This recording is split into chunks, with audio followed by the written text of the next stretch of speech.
max manyama Themba Mliswa atumirwa message inorudo mukati naSusan Mutami. Welcome back to your channel. Please don't forget to like and subscribe. Susan Mutami ka amusi kumukanga maka musikana wekuburizani ya Themba Mliswa ye 4 fingers anyora yakati happy Father's Day Themba Mliswa baba vatino, the most wonderful charming dad. You gave me an intelligent, handsome, kind, sweet child, and I want to celebrate you today.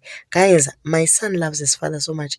Each time he speaks to him, he always asks us to say love you to each other at the start and at the end of our conversation.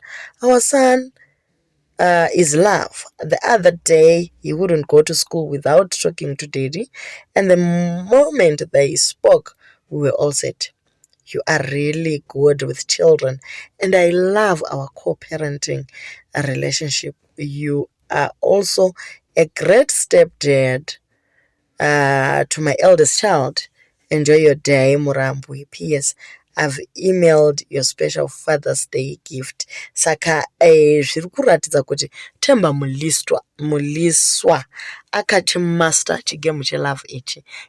Susan Mutami hana chaano complaina na Themba Mliswa. On pacho pavaidanana pacho ipapo vakafadzana zvekudaro zvokuti kusvikirana nhasi the wife or the ex gushes over Themba's love for her as well as the child.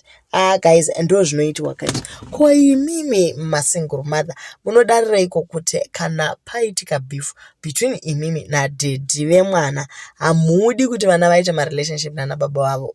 Anditi munoona Susan ari kukupai an example of how to deal with baby daddies. Do leave your comments on what you think about Susan Mutami na Themba Mliswa. Kana kuti dzakambomwa dzese munasave dzazosangana kuna runde dzingarega here kudzika madhaka.